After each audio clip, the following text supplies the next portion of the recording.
If you study our economy's history, you'll find that we've had a period of recession following years of high inflation.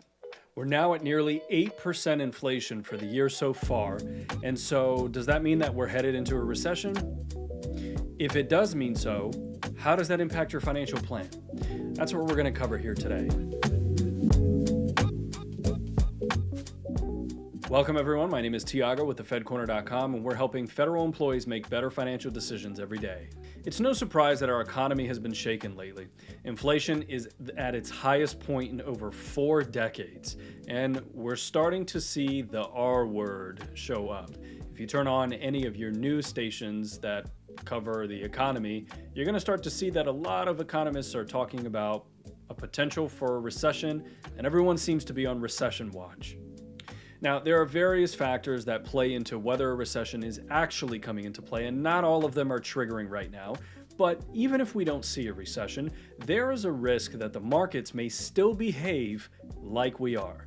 One reason for this is that markets tend to price things in anticipation of what investors believe is coming down the pipeline. The good news is that retractions in the economy are actually a normal part of an overall economic cycle. The hard part is that investors tend to view current crisis as a complete calamity, while looking at past crises as an obvious opportunity. So even if we have crazy markets this year, there are several things that we know really well as financial planners can help you strengthen your financial position and put yourself in an overall better economic position.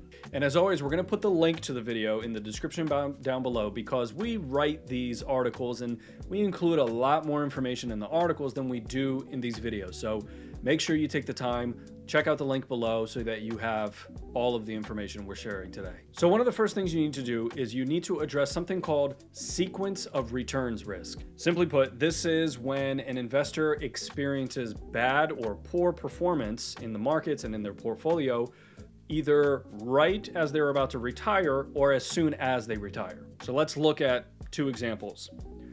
We're going to create 2 accounts where we're going to put $500,000 in each of them. And from this account, we're going to be taking $25,000 a year to help meet lifestyle expenses, whatever that looks like. Each account is going to have the same performance in the market, but the only difference is the years in which the performance occurs. Okay? So if we look here in account A, the first 3 years of their retirement has some really bad performance in the market. Okay? And in account B, the bad performance is not till later on in life. Take a look at this difference.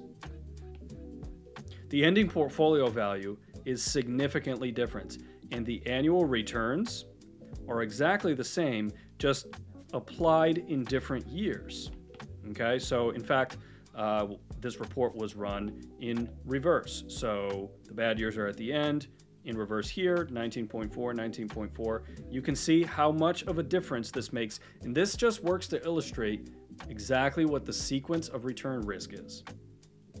So how do you address this risk? Well, that really depends. You can't take all the risk off the table because if you look at inflation, what is that going to do? It's going to destroy the purchasing power of the money that you've worked hard to save. You also can't invest too heavily in certain stocks because, of course, the markets are volatile. The answer lies in the fact that not all index funds or mutual funds are created equally.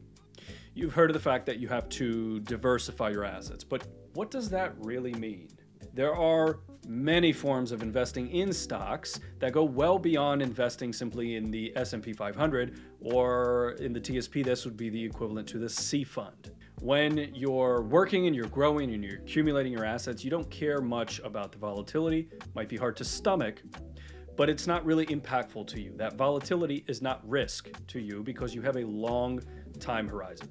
But when you're close to retiring, the game completely changes, and the approach you need to take to your investments also does as well. There are stocks in the S&P 500, which is the equivalent to the C fund, right, that are down over 40% since the beginning of the year.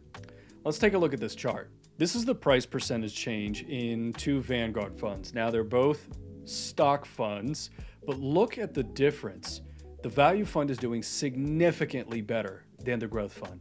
And the reason for this is because markets are cyclical. You guys have heard me say this before.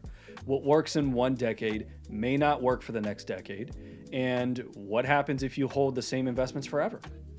Right? That growth fund lost 20% value in this year. How significant is that to your financial well-being? So the point is that you have to have the right investments for your specific circumstance and the right investments for what's going on in the world around you. Maybe you don't need, and maybe you shouldn't need, to be invested in, say, this fund, for example, the Vanguard Growth Fund. Maybe something more appropriate would have been that value fund for you. And how are you approaching these conversations? Are you thinking about your portfolio in this manner? Or are you simply thinking, I will diversify in a few funds and call it a day? Okay, so another great thing federal employees can be considering right now are Roth conversions. Now, I'm not going to dive too deeply here, but basically you are taking money that is in pre-tax mode, paying the taxes, putting it into tax-free status. Why would you do that? Well, you get to have that money grow tax-free for you. It comes out tax-free. It's not subject to RMDs. There are various good reasons for doing this, but specifically when the markets have fallen, you get to pay less tax on the gain, and you get to move it into a tax-free vehicle. And if you're invested correctly, you get to ride that growth completely tax-free. It's a really wonderful planning tool and can be very successful if you do it correctly. Just make sure if you're interested in this, make sure you're checking with your financial planner and with your accountant, that you guys are collaborating together. If you have questions about this specifically, shoot us an email. We're happy to talk to you about everything that it entails. Okay, and lastly, make sure you're applying logic to your emotion.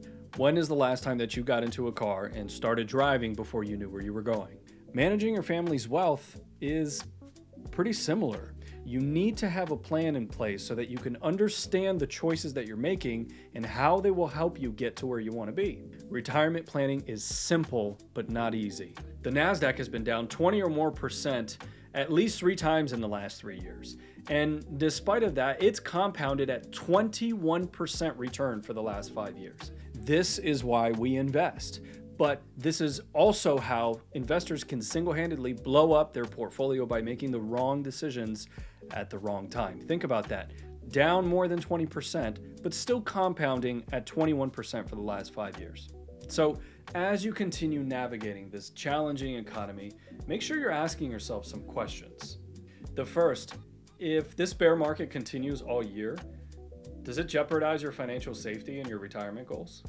Number 2, am I taking the appropriate amount of risk in my portfolio so that I'm meeting those goals?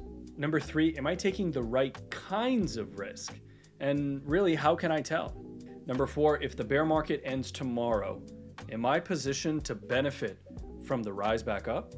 Number 5, are there other issues that I'm not considering? Maybe things that are not portfolio related and planning related, your first pension and how you're going to approach your health insurance considerations, and do you want to take Medicare? There's so many different questions that also have an indirect impact to what you're doing in your plan. And lastly, has anybody else looked at what I'm doing? Am I talking to the right kinds of people about my plan? And if you don't feel 100% confident in your answers to these questions, then consider getting some help. And in our experience, sometimes investors can become their own greatest enemies. So having a team of experts behind you that can help you save you from yourself can sometimes be one of the most important factors in your success. And so consider some of these things we talked about today. Make sure you read that article that we put out there so you get as much information as you can, because it's not just your money, it's your future.